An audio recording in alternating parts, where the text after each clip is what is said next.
My baby, please. I have to take the baby now. It's going to be okay. No, don't go. She believed the greatest pain would come from giving birth to a child she could never raise. She was wrong. The greatest pain came from realizing the people she had sacrificed everything for had already decided she was worth less than the daughter they truly loved. They called it a family sacrifice. They called it an act of love. But years later, one hidden document, one impossible truth, and one unexpected man would expose a betrayal so deep it changed every life involved. The question wasn't whether her family would lose her. The question was whether they ever deserved her at all. There are wounds that never leave a scar, betrayals that never make the evening news, and families that look perfect to everyone except the person quietly falling apart inside them. Blair spent her entire life believing that love had to be earned through sacrifice. She believed that every overtime shift, every missed opportunity, every dream she quietly buried was proof that she was a good daughter. She believed that if she kept giving, one day her parents would finally look at her with the same pride they reserved for her younger sister. Instead, the more she gave, the more they took. Then one ordinary evening, they asked her to make one final sacrifice. They wanted her to carry another family's baby so her younger sister could go to college. Blair thought giving away a child would become the hardest decision of her life. She had no idea that saying yes would uncover a truth capable of destroying everything she believed about family, loyalty, and love. And she certainly never imagined that the man waiting on the other side of that decision would change the course of her life forever. Months after signing the agreement, Blair stood alone in a quiet hospital hallway with tears running down her face as nurses disappeared behind closed doors, carrying the newborn she had spent 9 months protecting. Every promise she had made to herself echoed through her mind. She reminded herself that this was never her child. She reminded herself that she had agreed to this because her family needed her. She reminded herself that Emily deserved the future Blair had spent years helping to build. Yet none of those thoughts eased the emptiness settling deep inside her heart. Then something happened that no one involved in the arrangement expected. A man known throughout the country for building one of the largest technology companies in America, a billionaire named Nathan Carter, walked past everyone else in the hallway and stopped directly in front of Blair instead of following the nurses. He looked at her with an expression that made no sense. It wasn't gratitude alone. It wasn't relief. It was the look of someone who had just realized that the greatest gift he had received wasn't the child waiting inside the nursery, but the woman everyone else had treated as if she were completely replaceable. The newspapers would eventually celebrate Nathan's success, writing about billion-dollar business deals, luxury homes, and magazine covers that painted him as one of America's most successful entrepreneurs. What none of those stories would ever mention was the quiet young woman who had unknowingly changed the direction of his life on the very day she believed her own had fallen apart. Even fewer people would ever discover that while Nathan was preparing a future for the child he had waited years to welcome, Blair was preparing to return to the same home where her sacrifices had never been enough. She believed her parents would finally appreciate everything she had done for the family. She believed this would be the sacrifice that earned their love. Instead, she was about to uncover a secret that would force her to question whether she had ever truly been loved at all. Sometimes the greatest betrayal doesn't come from strangers. Sometimes it comes from the people who raised you, the people whose approval you spent your entire life chasing without realizing they had already decided your place long before you were old enough to understand it. Before we go deeper into this story, let us know in the comments where you're watching from. We'd love to hear from you. And don't forget to hit that subscribe button so you never miss any of our upcoming videos. Stories like this remind us that life often asks impossible questions, and the answers are rarely as simple as they first appear. As you listen, ask yourself one question. How much would you sacrifice for the people you love? More importantly, how would you know when your love had stopped being appreciated and had started being taken for granted? By the time this story reaches its end, you may find yourself looking at that question very differently. To understand how Blair ended up in that hospital hallway, we have to return to a small suburban neighborhood where almost everyone believed they knew her family. From the outside, the Harrison household looked like the kind of home people admired. The lawn was always trimmed, holiday decorations appeared every December, and family photographs covered the living room walls with smiling faces that convinced visitors they were looking at a family held together by unconditional love. Friends from church often described Blair's parents as generous people who had worked hard to provide for their daughters despite difficult financial seasons. Neighbors praised the close relationship between the sisters. No one noticed the quiet pattern that repeated itself year after year because emotional favoritism rarely announces itself loudly. It hides inside ordinary moments that seem too small to matter until someone begins adding them together. Blair never received the new school clothes unless Emily already had hers. Blair learned to work after school because Emily needed piano lessons. Blair postponed college because her father lost his job, promising herself she would enroll the following year.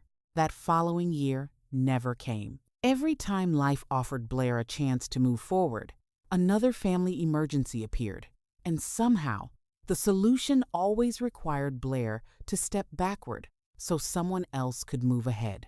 At first, she accepted it because she loved her family. Later, she accepted it because it had become the only role she believed she was allowed to play.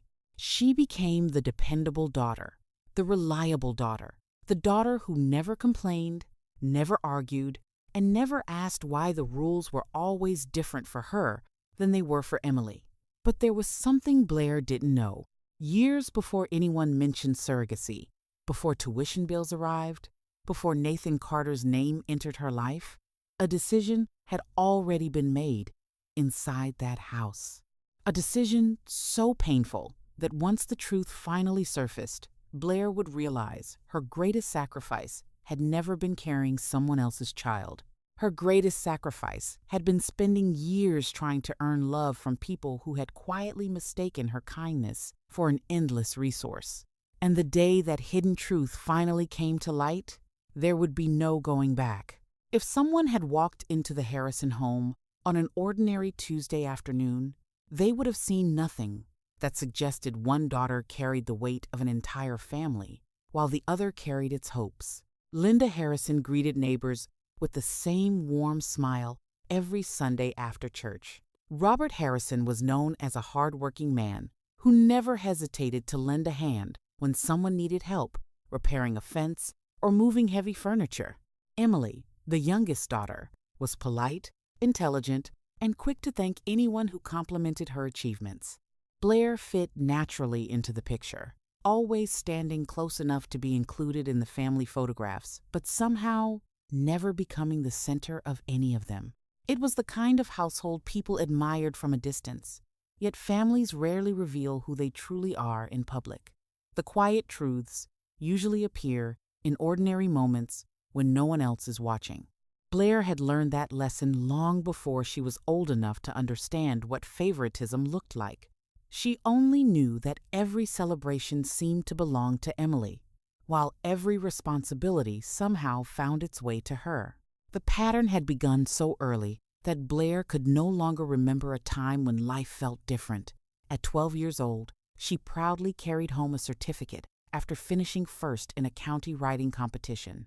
She had imagined placing it on the refrigerator where her parents would see it the moment they walked into the kitchen. Before dinner that evening, Emily rushed inside, waving a flyer announcing that she had earned a place in an expensive summer music program. Linda hugged Emily with tears in her eyes, calling her extraordinary and telling everyone at the table how proud she was. Blair quietly waited for someone to notice the folded certificate resting beside her dinner plate. Nobody ever asked about it. By the time the dishes were washed, she slipped the paper into her bedroom drawer and never mentioned it again. Years later, she would still remember that evening. Not because she wanted praise, but because it was the first time she realized silence could hurt just as deeply as cruel words. As Blair grew older, the differences became impossible to ignore, although she continued finding excuses for them. When Robert's pickup truck broke down, Blair took a part-time job after school to help with groceries. She told herself it was only temporary. When Emily wanted private tutoring before college entrance exams, Blair picked up weekend shifts at a local diner without anyone asking her directly. Somehow, she always sensed what the family needed before they said it aloud. She watched friends spend their weekends laughing at football games, going on road trips, and planning their futures while she counted tips beneath fluorescent lights and wondered whether next month would finally become easier. It never did. Every time Blair managed to save a little money, another emergency appeared. A medical bill, a broken furnace, Emily's competition fees. Robert always thanked Blair with a tired smile and promised things would change once life settled down. Blair believed him because hope was easier than asking difficult questions. Emily never seemed to notice the sacrifices happening around her, and perhaps that was because no one wanted her to notice. She wasn't selfish by nature. She simply lived inside a version of the family carefully created by their parents. Linda constantly reminded Emily to focus on school, because education would open doors that hard work alone never could. Whenever Emily apologized for costing the family money, Linda reassured her that investing in her future was worth every sacrifice. Those words sounded loving until Blair realized they were never spoken to her. No one had ever called Blair's dreams an investment. Her goals were always described as something that could wait until later. The problem with later was that it kept moving farther away each year until it almost disappeared completely. Blair rarely complained because she convinced herself that being the older sister meant giving up more. She didn't understand that love should never require one child to disappear so another could shine. The first person to notice something was wrong wasn't a relative or a close family friend. It was Margaret, an elderly woman who owned the diner where Blair worked most evenings. Margaret had watched Blair arrive exhausted after long shifts at another job, only to smile politely when customers asked how she was doing. One quiet night, after the last table had been cleared, Margaret placed a slice of homemade pie in front of Blair and asked a simple question. "When was the last time someone took care of you?" Blair laughed because she honestly couldn't think of an answer. Margaret didn't press further, but she recognized something Blair had spent years hiding. She recognized the look of someone who believed her value depended entirely on what she could do for everyone else. Before Blair left that evening, Margaret quietly said something that stayed with her for years. "The people who love you shouldn't only notice you when they need something." Blair smiled politely, thanked her for the pie, and drove home believing Margaret simply didn't understand families. Deep inside, however, a small voice began asking whether she understood her own. Time moved forward, and Emily's final year of high school arrived faster than anyone expected. Acceptance letters soon became the center of every conversation inside the Harrison home. Emily had worked hard and earned excellent grades, and Blair celebrated every achievement as though it belonged to both of them. She helped Emily complete scholarship applications, proofread essays late into the night, and even borrowed books from the library to prepare her for interviews. Watching her younger sister succeed genuinely made Blair happy because she loved Emily without keeping score. What she couldn't understand was why every conversation about Emily's future seemed to erase any mention of her own. When neighbors asked Blair whether she planned to return to college, Linda answered before Blair could speak. "Right now, we're all focused on Emily. Blair understands that family comes first." Blair forced another smile because correcting her mother in front of strangers felt disrespectful. Still, those words echoed in her mind long after the conversation ended. She wondered whether family would ever come first when it was her future hanging in the balance. Then came the afternoon that changed the atmosphere inside the Harrison home forever. Emily burst through the front door, holding a large envelope with trembling hands. She had been accepted into one of the most prestigious universities in the country, a school she had dreamed about since she was a little girl. The entire family erupted with excitement. Robert lifted Emily off the floor, Linda cried openly, and Blair hugged her sister tighter than anyone else. For a few beautiful minutes, it felt like joy had finally found its way into their home. Then, Robert quietly unfolded the financial aid documents resting inside the envelope. The smile disappeared from his face almost instantly. Linda reached for the papers, her expression changing just as quickly. Emily noticed the silence and asked what was wrong. Neither parent answered. Blair watched the color drain from their faces as they stared at numbers that seemed impossible to overcome. No one spoke during dinner that night. Plates remained half full. Conversations ended before they began, and an invisible weight settled over the table. Just before everyone went to bed, Blair walked past her parents' bedroom and heard Linda whisper words that stopped her in the hallway.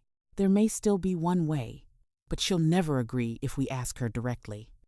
Blair froze outside the closed door, her heart beating faster as Robert answered in a voice too low to make out.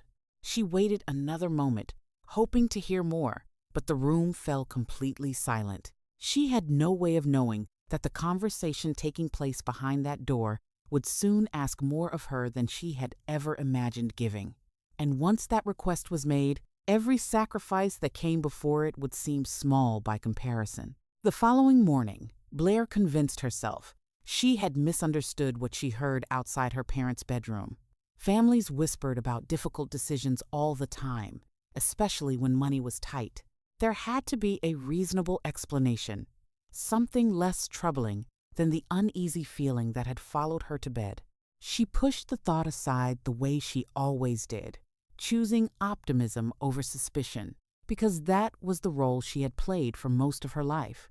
When she walked into the kitchen, Linda was already making breakfast, smiling as though nothing unusual had happened the night before. Robert sat quietly with a cup of coffee, staring at the newspaper without turning a single page. Emily was talking excitedly about campus tours, residence halls, and the friends she hoped to meet. Blair smiled, asked questions, and celebrated every dream her sister described, even though she couldn't ignore the strange silence that settled over her parents whenever tuition was mentioned. It felt as though everyone at the table was reading from the same script except her. She couldn't explain why, but for the first time in years, home no longer felt like the safest place in her life. Over the next several days, small moments began forming a picture Blair could no longer ignore. She caught Linda ending phone calls the instant she entered the room. Robert, who had always shared every financial struggle with her, suddenly changed the subject whenever she offered to help. Bills disappeared from the kitchen counter before she could read them. One afternoon, she returned home early after her manager closed the diner because of a plumbing problem. As she stepped onto the front porch, she heard unfamiliar voices drifting through the living room window. A woman spoke calmly about medical evaluations, legal agreements, and compensation. Blair paused, wondering if she had walked into the wrong house. Before she could hear another sentence, the front door opened. Linda looked startled for only a second before forcing a smile and introducing the visitor as a financial consultant helping families explore special opportunities. The explanation sounded rehearsed, but Blair didn't challenge it. The visitor left moments later, carrying a leather folder that Linda quietly took from her hands before Blair could see what was inside. That night, Blair lay awake, wondering why a financial consultant would spend so much time discussing doctors instead of money. A week later, Robert asked Blair to join him for lunch, something he hadn't done in years. She accepted immediately, hoping it meant he wanted to talk honestly about the family's situation. Instead, he spent most of the meal asking about her health. Was she sleeping well? Had she been exercising? Did she still attend her annual checkups? At first, Blair appreciated his concern, but the questions became increasingly unusual. He asked whether there was any history of chronic illness in her medical records. He wondered if she planned on having children someday. He even asked whether pregnancy had ever frightened her. Blair laughed nervously, assuming her father was simply making conversation, but something about the questions stayed with her. Robert had never shown this level of curiosity about her personal life before. As they stood to leave, he placed a hand on her shoulder and said, "Sometimes life asks the strongest people to carry the heaviest responsibilities." Blair smiled politely, yet those words lingered in her mind long after they drove home separately. She couldn't shake the feeling that the conversation had been leading somewhere he hadn't been brave enough to go. Meanwhile, Emily remained blissfully unaware of the tension building around her. She spent evenings researching professors and decorating ideas for a dorm room she still hoped would become reality. Every now and then she apologized for the financial burden her education created, but Linda always interrupted before Blair could respond. "Your only job is to study," she would say. "We'll take care of the rest." Blair noticed something else during those conversations.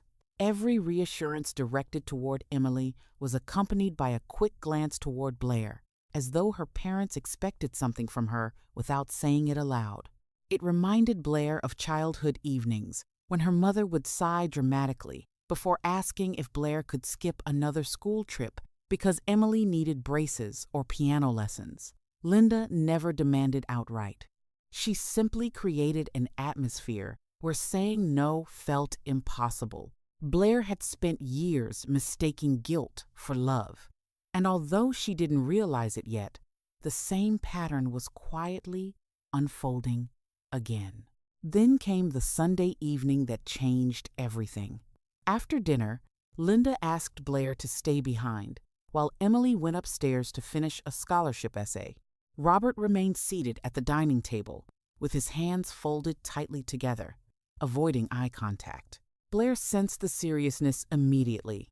Her mother reached across the table and gently held Blair's hand, something she hadn't done in years. Linda's voice trembled as she spoke about sacrifice, family, and the difficult choices parents sometimes faced. She reminded Blair of every challenge the family had survived together. She spoke about the years Robert worked double shifts, the nights she stayed awake worrying about bills, and the dreams they had for both daughters. Blair listened quietly, believing they were about to ask her for another loan, or perhaps request that she postpone her own plans. Once again, compared to everything she had already given, she thought she was prepared for anything. She was wrong. Linda finally took a slow breath before speaking the words that seemed to drain the warmth from the room. She explained that a respected fertility agency was searching for healthy women willing to become surrogate mothers for families unable to have children. The compensation, she said, would be enough to pay Emily's tuition and ease the family's financial burdens at the same time. Robert quickly added that many women had done it and that the process was completely legal. Linda insisted it would be an incredible gift, not only to a childless parent, but to their own family as well. Blair stared at them in complete silence, certain she had misunderstood. She waited for one of them to smile and admit it was an absurd suggestion. Neither did.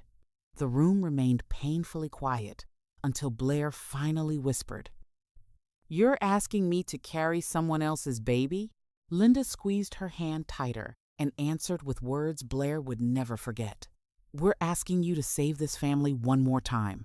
The request settled over Blair like a weight she couldn't lift. Every instinct inside her wanted to refuse immediately. Yet, years of conditioning held the word hostage before it could leave her lips. She looked from her mother's pleading eyes to her father's anxious expression and wondered how they could ask something so enormous with such calm certainty. Robert spoke first, explaining how impossible tuition had become, how every loan application had failed, and how Emily's future would disappear without a miracle. Linda began crying softly, telling Blair she hated asking but couldn't watch one daughter's dreams vanish when another daughter had the power to prevent it. The conversation no longer felt like a discussion. It felt like a verdict that had already been decided before Blair entered the room. she realized something that made her heart ache even more than the request itself. Her parents hadn't asked whether she wanted children someday. They hadn't asked how she might feel carrying a life she would eventually have to surrender. They only spoke about what everyone else stood to gain. Blair asked for time to think, hoping a few days alone would bring clarity. Linda nodded with reluctant understanding, but before Blair reached the stairs, her mother quietly said, "Please, don't take too long. Every day we wait is another day Emily's future slips away." Those words followed Blair into her bedroom, where she sat for hours staring at old family photographs scattered across her bookshelf. In every picture, she noticed the same thing she had never truly seen before. She was always standing slightly behind everyone else, smiling just as brightly, yet somehow fading into the background. She wondered whether that had happened by accident or whether she had been slowly disappearing long before anyone asked her to become a surrogate. As sleep finally overtook her near dawn, Blair made herself one silent promise. Before making any decision, she would find out everything her parents weren't telling her. What she didn't know was that the answers she was about to uncover would begin with a single confidential file and a name she had never heard before, Nathan Carter. After hearing Nathan Carter's name for the first time, Blair couldn't sleep. She wasn't searching because she wanted to know who the intended father was. She searched because something about the way her parents reacted whenever his name was mentioned felt strangely personal. Nathan Carter wasn't just wealthy. He was everywhere. Magazine covers, television interviews, podcasts, business awards. The kind of man who could buy entire neighborhoods without noticing the money leaving his account. One article caught Blair's attention. Technology billionaire Nathan Carter quietly donates millions to children's hospitals in honor of his late wife. Late wife. Blair frowned. Her parents had told her a married couple was looking for a surrogate. The article clearly said his wife had died 3 years earlier. So who exactly was this baby for? Before she could read further, the fertility agency called. Her medical screening had been approved. Everything was moving faster than she expected. The clinic was unlike anything Blair had ever seen. Soft music floated through marble hallways. Fresh flowers stood in every corner. Everyone smiled. Everyone spoke gently. Yet Blair couldn't shake the feeling that she was signing away something far greater than 9 months of her life. Then she met Nathan. He wasn't surrounded by bodyguards. He wasn't arrogant. He wasn't even wearing an expensive suit. Instead, he arrived carrying 2 cups of coffee because he'd overheard the receptionist mention Blair had been waiting. "I wasn't sure how you take it," he said awkwardly. "For someone who's about to change my life, I figured I should at least bring coffee." Blair almost laughed. This wasn't the billionaire she'd imagined. Over the following weeks, something unusual happened. Nathan insisted on attending every appointment himself. Not because the contract required it, because he wanted to make sure Blair was comfortable. When she developed severe morning sickness, flowers appeared at her apartment. When she mentioned loving mystery novels, an entire collection arrived the following week. Never expensive jewelry, never flashy gifts, only thoughtful things she'd casually mentioned once. No one had ever listened to her that carefully before, certainly not at home. Meanwhile, her own parents barely asked how she was feeling. Linda only asked one question: did they transfer this month's payment? Robert wanted to know whether the next installment would arrive before Emily's tuition deadline. Emily never questioned where the money came from. She had been told an anonymous scholarship covered everything. Blair chose to keep it that way. She couldn't bear the thought of her sister carrying that guilt. But something inside Blair quietly broke every time her mother asked about bank transfers before asking about her health. 3 months into the pregnancy, Nathan noticed bruises on Blair's wrist. "They're nothing," she smiled. "I bumped into a shelf." Nathan didn't believe her. A private investigator had spent years working for his company. Instinct told him people who lied about pain usually did it to protect someone else. He quietly asked his security chief, to look into Blair Harrison, not to invade her privacy, to make sure she was safe. It would become the most important decision of his life, because within 48 hours, his investigator discovered something that made absolutely no sense. Every financial payment Blair received from the surrogacy disappeared within hours, transferred every single month into her parents' account. Blair wasn't keeping a dollar. Nathan stared at the report. That can't be right. It is, sir. Run everything again. We already did. Nathan leaned back in silence. He had met women willing to become surrogates for many reasons: medical bills, fertility, advocacy, financial stability. He had never met one who gave away every cent. Something wasn't right, and he intended to find out what. The pregnancy became increasingly difficult. Doctors ordered Blair onto partial bed rest. Nathan immediately arranged a private nurse. Linda refused. She doesn't need strangers in our house. The truth was simpler. A nurse would ask too many questions. She would notice Blair still cooked, cleaned, and did laundry while 7 months pregnant. She would report it. Nathan reluctantly respected the family's wishes, but he hired discreet security to check on Blair from a distance. That decision would save her life. One rainy evening, Blair collapsed while carrying groceries into the house. Instead of calling an ambulance immediately, Linda screamed about the groceries scattered across the driveway. Emily rushed outside, horrified. "Mom, she's bleeding." Only then did Robert dial 911. The security team witnessed everything. Nathan arrived at the hospital 20 minutes later. He wasn't supposed to. The contract didn't require it. But when he saw Blair unconscious, something shifted inside him. He realized he wasn't simply worried about the baby anymore. He was terrified of losing Blair. After she recovered, Nathan made a decision. "I'm buying you an apartment." Blair immediately refused.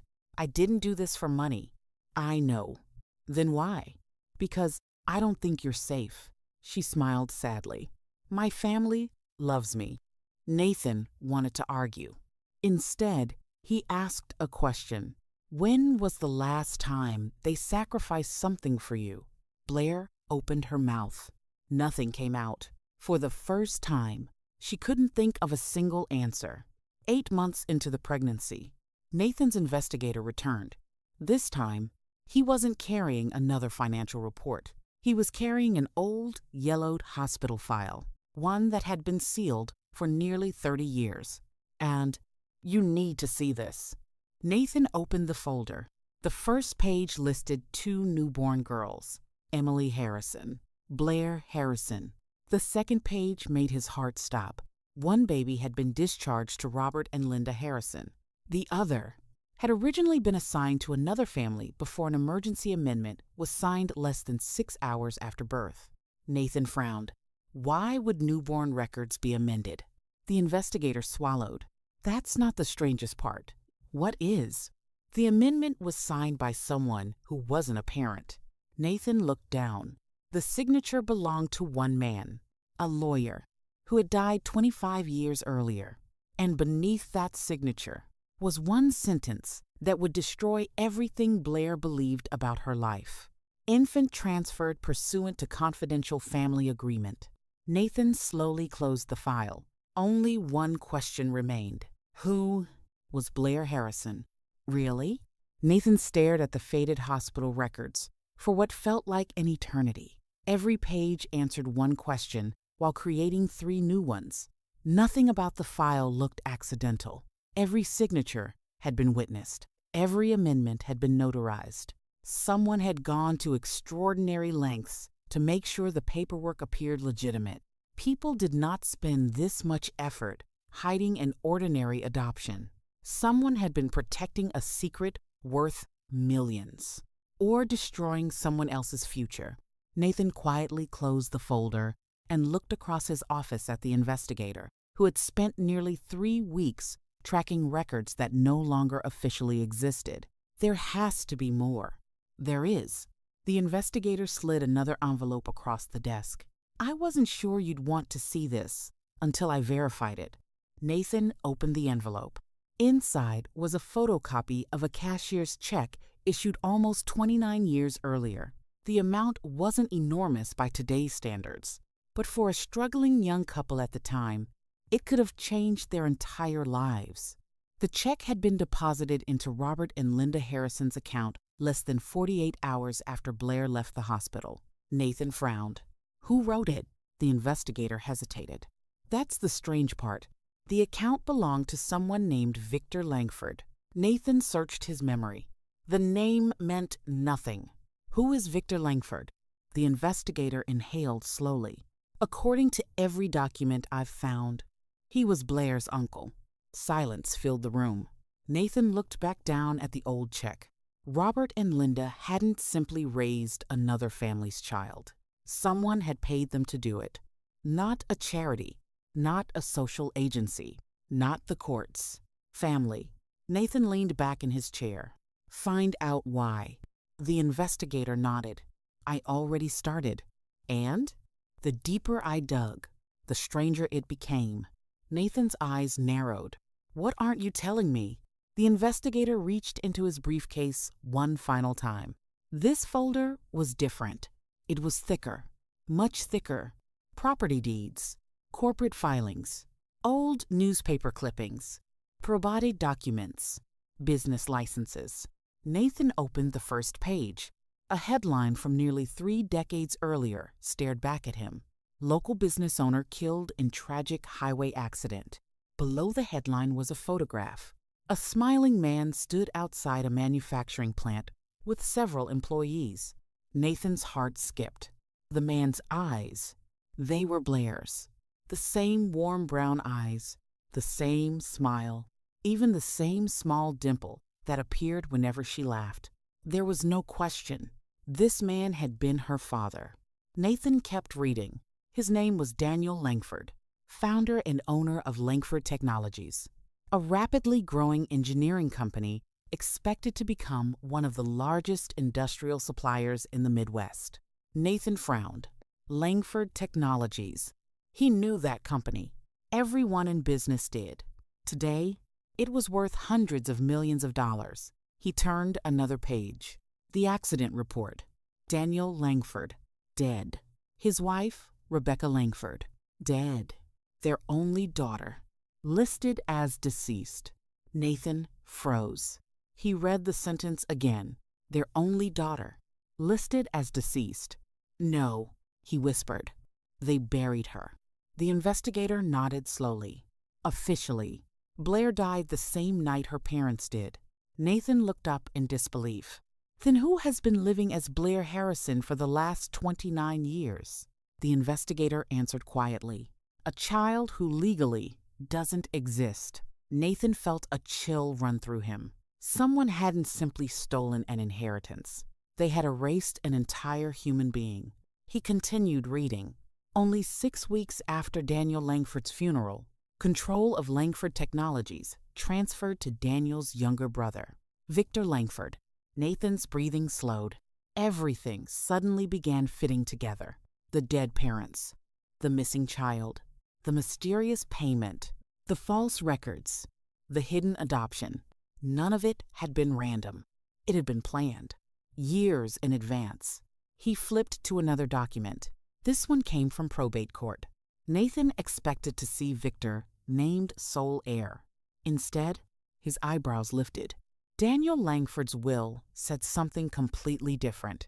Every personal asset, every share of the company, every trust, every investment was to remain in trust for one person, his daughter. If she survived him, Nathan looked back at the accident report. Officially, she hadn't survived.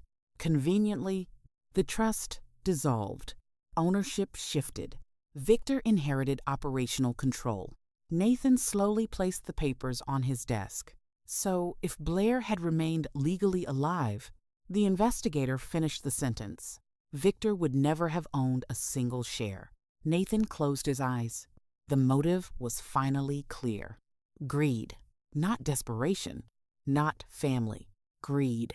One man had stolen a little girl's entire future before she was old enough to speak her first sentence. And to make sure no one questioned it, he had paid another family to raise her under a different name. Nathan looked out through the floor-to-ceiling windows of his office. Far below, thousands of employees walked between buildings, carrying coffee cups and laptops. His own empire had been built through decades of work. Daniel Langford had dreamed of leaving the same legacy to his daughter. Instead, his daughter had spent her childhood waiting tables, working 2 jobs, giving up college, believing she wasn't worth investing in. Nathan felt something inside him harden. For years, Blair had blamed herself for never being enough. She had no idea that her life had been stolen before she was even old enough to remember her own name. Nathan picked up his phone. I want every document, every financial transfer, every property record, every surviving witness. I don't care how old the files are. I don't care how much it costs. If Victor Langford stole that little girl's life, I'm going to prove it. The investigator nodded. I should warn you. Nathan looked up. About what? There is one person who already knows the truth. Nathan frowned. Who? The investigator hesitated, then quietly answered. Linda Harrison. Nathan's expression changed instantly. What do you mean? The investigator slid one final photograph across the desk. It showed Robert, Linda, Victor Langford, standing together, smiling. The photograph had been taken only 3 days after Blair was brought home from the hospital. Nathan stared at the smiling faces. This hadn't been an impulsive decision. They had known each other from the beginning. Every bedtime story, every birthday, every sacrifice, every lie. It had all started with one handshake. And Blair had never known that the people she called Mom and Dad had accepted money to replace the life that should have been hers. Nathan looked at the photograph one last time before quietly saying the words that would change every life involved. They didn't just steal her inheritance. They stole her identity. What Nathan still didn't know was that Victor Langford had spent nearly 30 years preparing for the exact day someone might uncover the truth. And when Victor learned that Nathan Carter had reopened the past, he wouldn't try to protect his fortune. He would do something far more dangerous. He would make sure Blair disappeared. A second time, Nathan barely slept that night. Every document he had uncovered pointed to the same terrifying conclusion. Blair had spent her entire life believing she was unwanted, when the truth was far crueler. She had never been abandoned. She had been taken. Her identity had been buried beneath forged paperwork, her inheritance stolen before she was old enough to speak, and the people she trusted most had accepted money to help erase her existence. For nearly 3 decades, Victor Langford had built an empire that legally belonged to someone else. And if Blair suddenly reappeared as the rightful heir, everything he had spent his life protecting could disappear overnight. Nathan knew one thing with absolute certainty. He couldn't leave Blair unprotected for another day. Early the next morning, he drove to the private hospital where Blair was recovering after the birth. The hallways were unusually quiet, but something immediately caught his attention. 2 men in expensive suits stood near the nurse's station, pretending to read magazines. They weren't speaking to anyone. They weren't visiting patients. Yet every few seconds, one of them glanced toward Blair's room. Nathan's instincts immediately took over. Years of building a global company had taught him to recognize surveillance when he saw it. He calmly approached the head nurse. Has anyone besides the medical staff been asking about Blair Harrison? The nurse hesitated. There were 2 gentlemen earlier this morning. What did they want? They said they were distant relatives checking on her condition. Nathan felt his stomach tighten. Blair had never mentioned distant relatives. And did they give their names? The nurse shook her head. They left when we refused to release any information. Nathan thanked her and walked toward Blair's room, forcing himself to remain calm. Whoever those men were, they had arrived far too quickly after the investigation uncovered the truth. Someone already knew the past was beginning to surface. Nathan quietly opened the door. Blair was sitting beside the window, wrapped in a blanket, watching the rain slide down the glass. The room felt painfully empty. The child she had carried for 9 months was already home, beginning a new life, while she sat alone trying to convince herself that letting go had been the right thing to do. She looked up and managed a tired smile. "I wasn't expecting visitors." Nathan returned the smile, but she immediately noticed something different in his face. He looked worried, deeply worried. "Is something wrong?" she asked softly. Nathan remained silent for several seconds. He had rehearsed this conversation countless times during the drive. None of those rehearsals prepared him for looking into the eyes of a woman whose entire life had been built on lies. He slowly pulled a chair beside her bed. "Blair, there are some things I need to tell you." Her smile faded. "Is the baby all right?" Nathan nodded immediately. "The baby is healthy." She released a quiet breath. "Then what is it?" Nathan looked down at the folder resting on his lap. "This isn't about the baby. It's about you." Blair frowned. "Me?" Nathan nodded. "I hired an investigator." She looked surprised. "To make sure you were safe. I noticed some things that didn't make sense." Blair gave a small, confused laugh. "You really didn't have to do that." "I know, but I'm glad I did." He carefully opened the folder. "I discovered something that changes everything." Blair's heartbeat seemed to quicken. "What kind of something?" Nathan looked directly into her eyes. "The people who raised you. They aren't your biological parents." The room fell completely silent. Blair blinked once. Then again. She smiled nervously, almost expecting him to laugh and admit it was some terrible misunderstanding. Instead, Nathan gently placed an old photograph into her hands.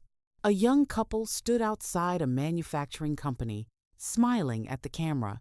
The woman held a newborn baby wrapped in a pink blanket. Blair stared at the picture. Something about the man's face felt strangely familiar. She couldn't explain why. "Who are they?" Nathan answered quietly. "Daniel and Rebecca Langford." "They're your parents." Blair immediately shook her head. "No, there must be some mistake." Nathan slowly slid another document toward her. "There isn't." She stared at the birth records, the hospital identification bracelet, the photographs, the signatures. Every page carried the same impossible truth. The name Blair Harrison appeared nowhere. Instead, every document identified the infant as Blair Langford. Her hands began trembling. "No, this can't be. I've been their daughter my whole life." Nathan spoke gently. "You've been raised as their daughter. That's not the same thing." Tears slowly filled Blair's eyes. "My parents. My real parents." Nathan lowered his head. "They died in a car accident when you were only a few days old." Blair felt the room begin spinning around her. She had spent years wondering why she never felt completely accepted. Now she was discovering she had been living someone else's life from the very beginning. Nathan waited quietly, allowing the silence to settle. He knew no words could soften a truth this devastating. After several minutes, Blair whispered the question she was almost afraid to ask. "If Robert and Linda aren't my parents, how did I end up with them?" Nathan took a slow breath. "This is the hardest part." He explained everything: the payment, the hidden agreement, the altered records, the false death certificate, the missing inheritance, the company her father had spent years building. Every sentence felt heavier than the last. Blair listened without interrupting. By the time Nathan finished, tears streamed silently down her face. She wasn't crying over the money. She wasn't thinking about the company. She was mourning a life she never had the chance to live. She imagined birthdays with parents she could no longer remember, family photographs that should have existed, bedtime stories she would never hear. Every memory she treasured suddenly felt borrowed. Every sacrifice she had made for Robert and Linda now carried a different meaning. She hadn't been raised out of love alone. Someone had been paid to keep her hidden. Finally, Blair looked at Nathan. Why? Why would anyone do something like this to a baby? Nathan answered with painful honesty. Because your father left everything to you. The company, the properties, the investments. If you had remained legally alive under your real identity, your uncle could never have taken control. Blair covered her mouth as another wave of emotion overwhelmed her. My uncle, Nathan nodded. Victor Langford. He has spent nearly 30 years living as the chief executive of a company that should have been held in trust for you.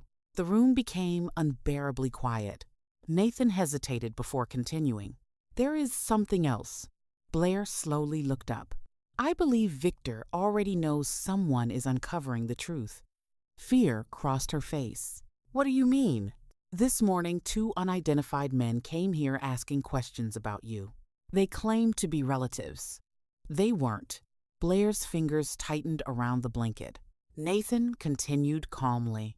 I don't know exactly what Victor intends to do, but I know what people do when they're about to lose everything.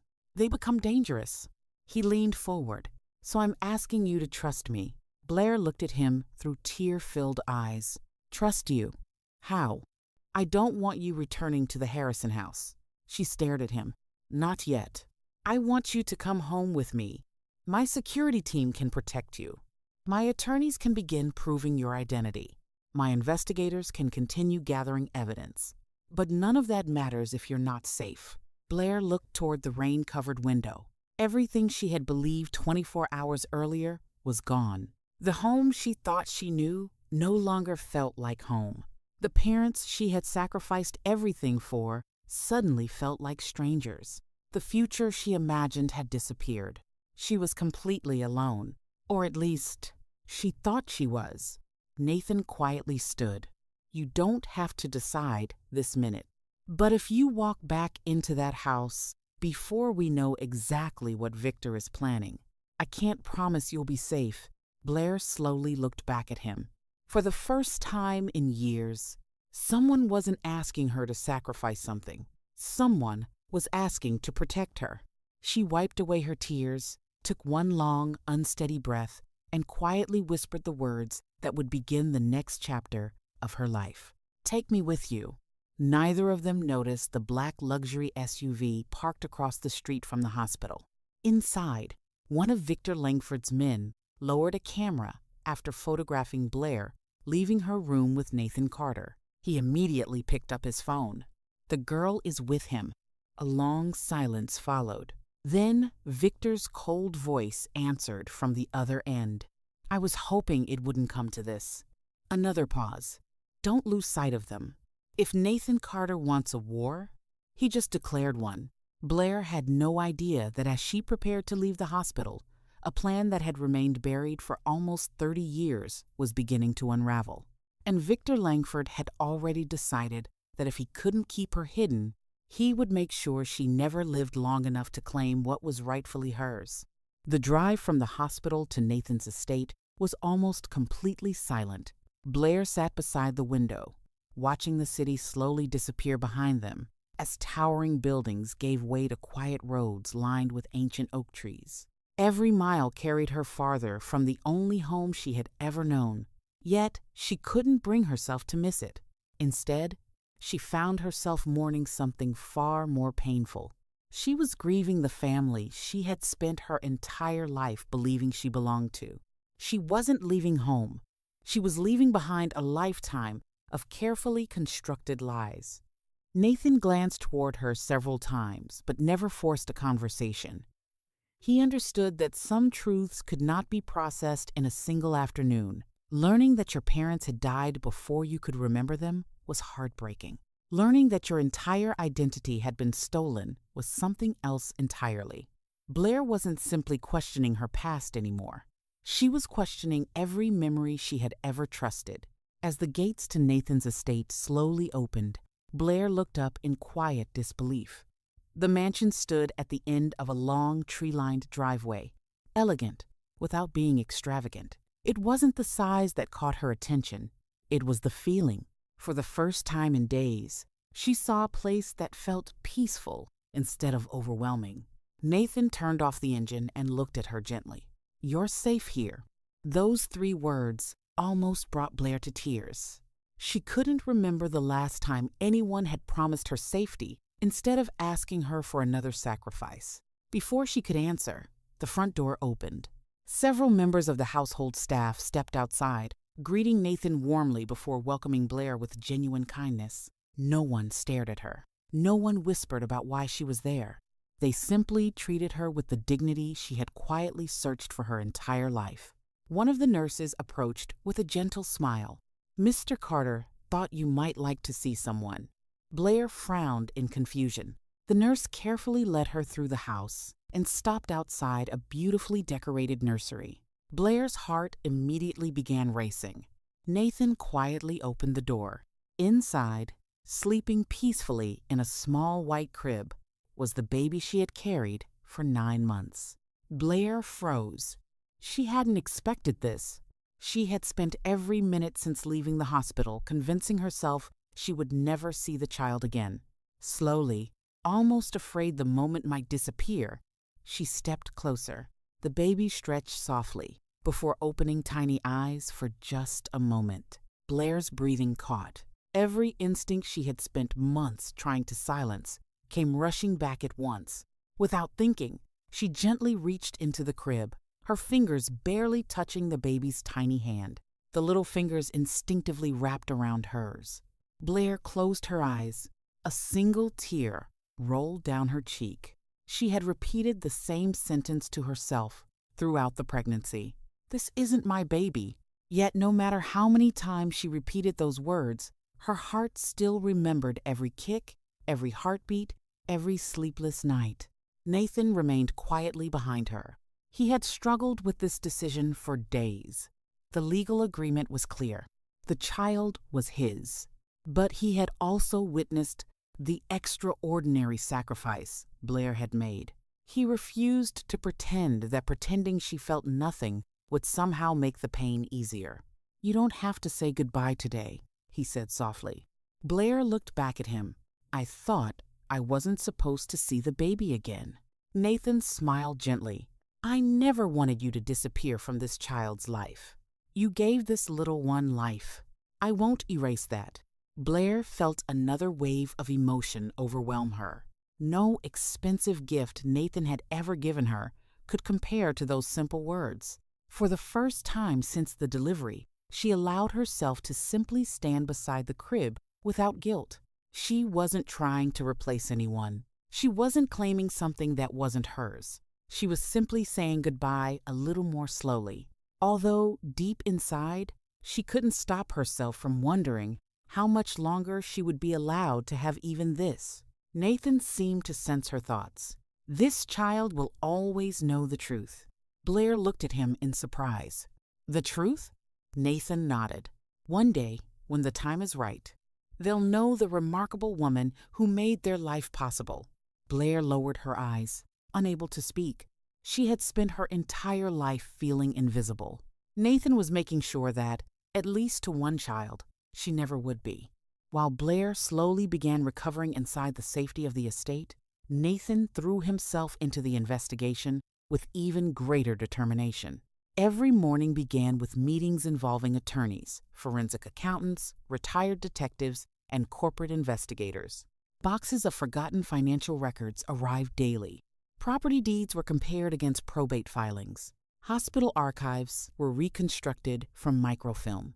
Every missing piece brought them one step closer to proving that Victor Langford had built his fortune upon the disappearance of his own niece.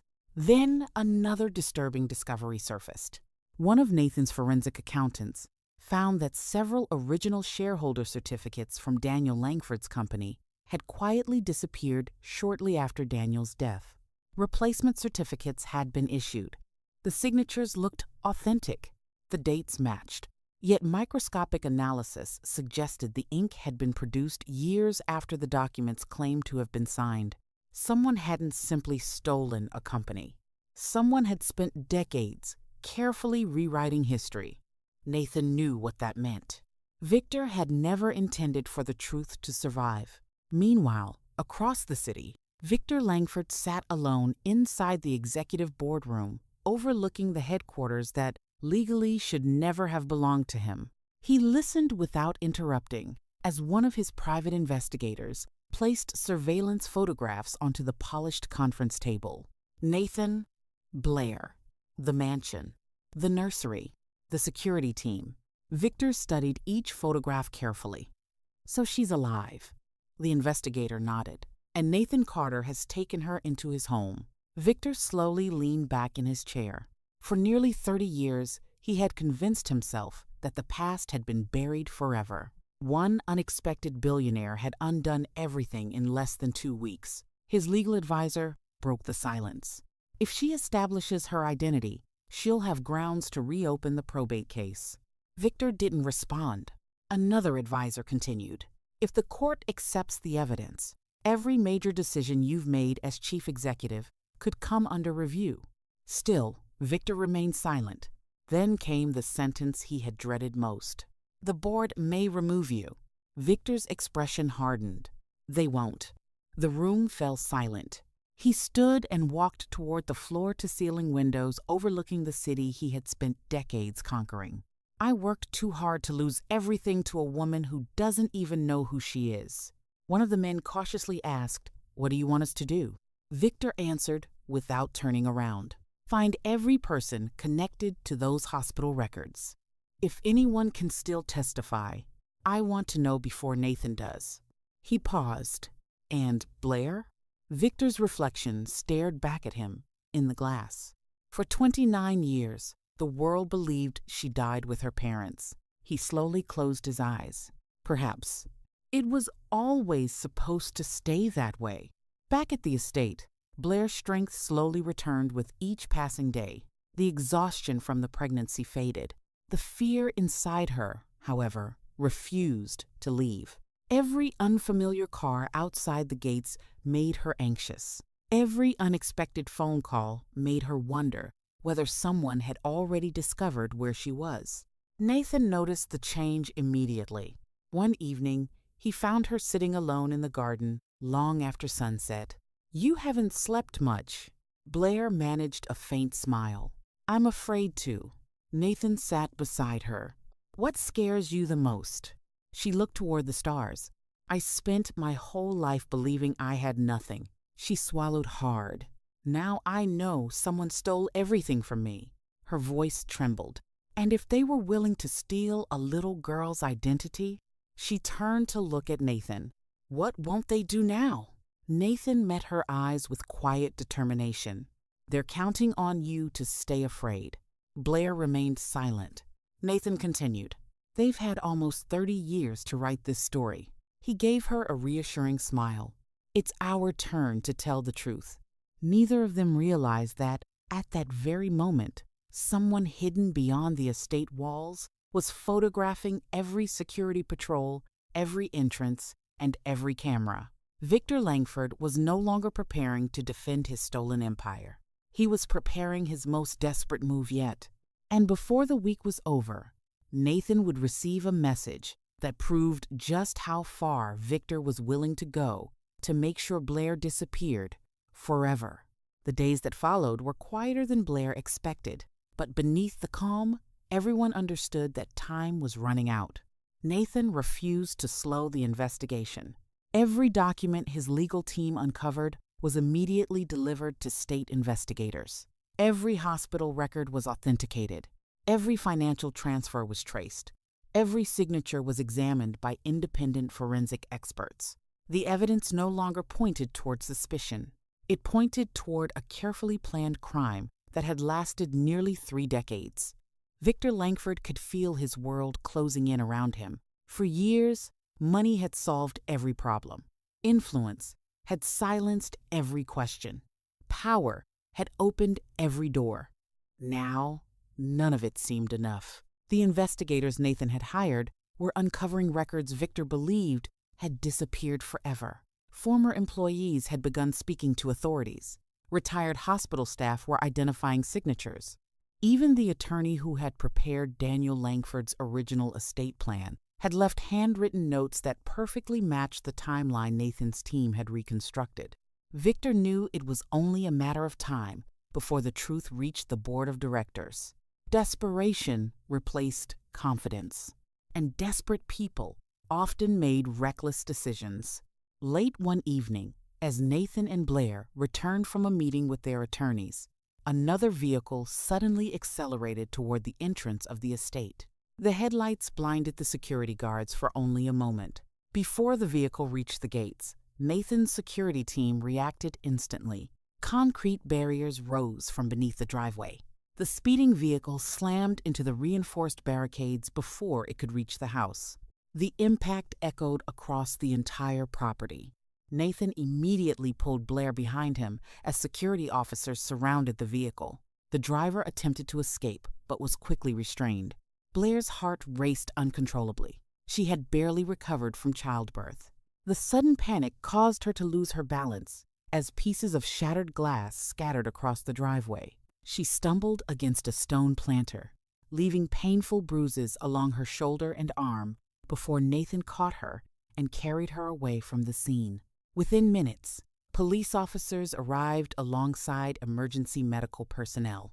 Nathan refused to leave Blair's side while doctors examined her. Fortunately, her injuries were limited to bruising and shock. She was safe.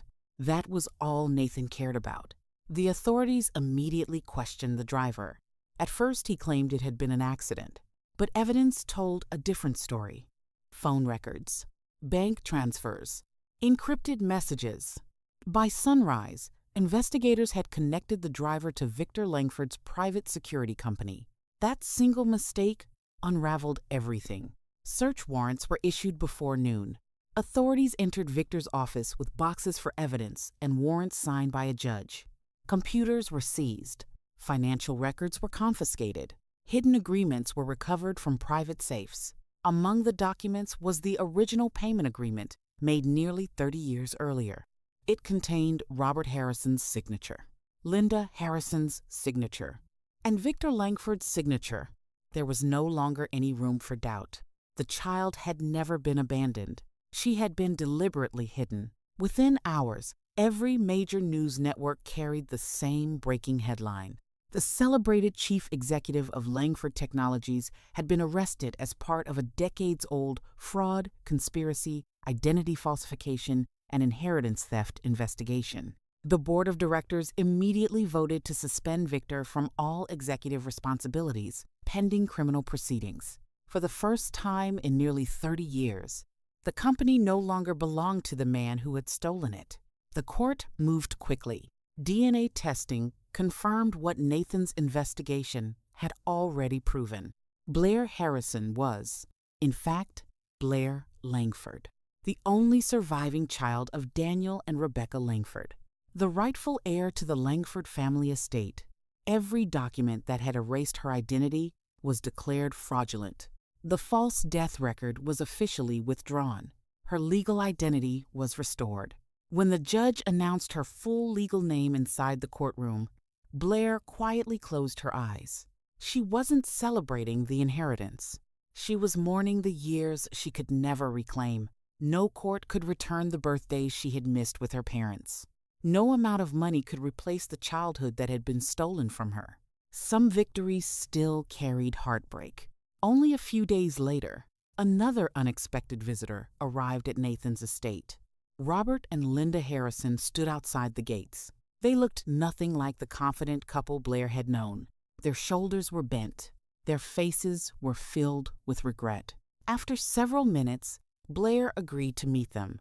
The conversation took place in the garden, where Nathan remained nearby, giving her space while making sure she felt safe. Linda's eyes filled with tears before she spoke. "We never imagined it would become this." Blair remained silent. Robert lowered his head. "We told ourselves we were giving you a better life." His voice cracked. "But somewhere along the way, we stopped seeing the little girl we promised to protect." Linda stepped forward carefully. "We were wrong. So terribly wrong. We kept accepting Victor's money. We kept telling ourselves we had no choice. But every year it became easier to justify." Tears streamed down her face. "Please forgive us." Blair looked at the two people who had raised her. She remembered school lunches, Christmas mornings, long nights when she had cared for them through illness. Those memories were real, but so was the betrayal. She finally spoke. "I spent my whole life trying to earn your love." Her voice remained calm. "I know now that I never should have had to." Robert broke down completely. Linda quietly covered her face. Blair took a slow breath. "I don't hate you." They looked up, hopefully. "But forgiveness doesn't erase what happened. It doesn't give me back the life that was taken from me." Silence settled between them. Blair gently turned away. Some wounds healed. Others simply became easier to carry. Robert and Linda left without another word, understanding that some consequences could never be undone. Over the following weeks, Nathan insisted Blair remain at the estate until she had fully recovered from both the bruises she suffered during the attempted attack and the emotional weight of everything she had endured. At first, Blair resisted. She didn't want to become another person's responsibility. Nathan smiled gently. "You've spent your entire life carrying everyone else. It's all right to let someone carry you for a little while."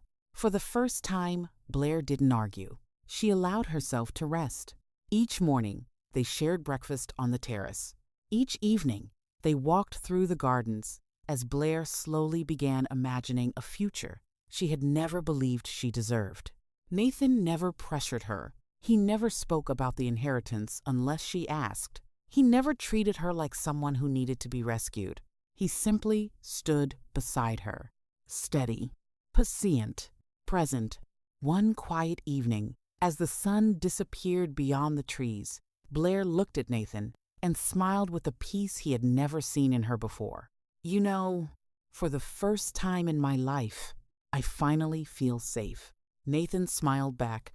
"And as long as I'm here, you always will." Blair didn't answer.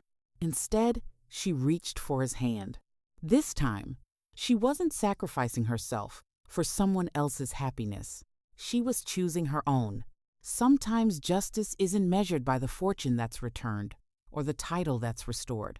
Sometimes justice is finding the courage to stop chasing love from the wrong people and discovering that real love had been waiting for you all along. For Blair Langford, the greatest inheritance she reclaimed wasn't her father's company, it was her identity. And with it came something she had been denied since the day she was born, a future that finally belonged to her. Several weeks passed, and for the first time in years, Blair's life was no longer defined by survival. The bruises from the attempted attack had almost completely faded, but something far more important had begun to heal. Every morning she woke without wondering what sacrifice would be expected of her before the day ended. Every evening she fell asleep knowing no one was quietly measuring her worth by what she could give away. The mansion no longer felt unfamiliar. It felt peaceful. She had slowly become part of its quiet rhythm. She spent time in the gardens her mother would have loved, read the journals Nathan's historians had recovered from her father's office, and learned about the man Daniel Langford had been before his life was stolen so suddenly. The more she discovered about her parents, the more she realized something remarkable. She had inherited far more than a company. She had inherited their kindness, their compassion, their quiet determination to build something that helped other people. For the first time, Blair understood that those qualities had never come from Robert and Linda. They had always been part of who she truly was. Meanwhile, Langford Technologies entered a new chapter. Following Victor Langford's arrest and the court's final ruling, the board officially recognized Blair Langford as the company's rightful owner. The announcement made headlines across the country, but Blair surprised everyone with her first decision. Instead of taking the chief executive position herself, she asked the board to appoint an experienced interim leadership team while she learned every part of the business from the ground up. She refused to lead a company she didn't yet understand. Some investors questioned her decision. Most admired it. Nathan admired it more than anyone. It reminded him of something he had noticed the very first day they met. Blair never chased power. She only wanted to do what was right. Months passed. The legal battles ended. The investigations closed. The media slowly turned its attention toward newer stories. For Blair, that silence became the greatest gift of all. One cool autumn evening, Nathan invited her to dinner on the terrace overlooking the lake behind the estate. There were no reporters, no attorneys, no security briefings, just two people who had walked through one of the most difficult seasons of their lives together. For several minutes, they simply watched the sunset without speaking. Finally, Nathan broke the silence. "There's something I've wanted to tell you for a long time." Blair smiled softly. "I think I know." Nathan laughed quietly. "You probably do." He looked toward the water before turning back to her. "When I first met you in that hospital hallway, I thought I was looking at the strongest woman I'd ever met." He paused. "But I was wrong." Blair raised an eyebrow playfully. "I was?" Nathan nodded. "No, I was looking at the kindest woman I'd ever met." His voice became quieter. "You had every reason to become bitter. You had every reason to stop trusting people. You had every reason to walk away from everyone. But somehow, you never lost your heart." Blair lowered her eyes, feeling tears beginning to form. Nathan continued, "I've spent months trying to convince myself that what I feel is only gratitude. It isn't. I admire you. I respect you. And somewhere along the way, I fell in love with you." Silence settled between them. Not an uncomfortable silence. The kind that only exists when two hearts have finally reached the same place. Blair looked at Nathan for several moments before speaking. "My whole life, I kept trying to earn love." She smiled through tears. "You never asked me to earn yours." Nathan reached across the table and gently took her hand. "Because you've always deserved it." Blair's eyes filled completely. For years, she had imagined what unconditional love might feel like. She thought it would be loud. She thought it would be dramatic. Instead, it felt peaceful, like finally coming home. She smiled. "I love you too." Nathan's smile said everything words no longer needed to explain. There were no grand speeches, no fireworks, no audience. Just two people who had found each other after surviving lives neither of them had planned.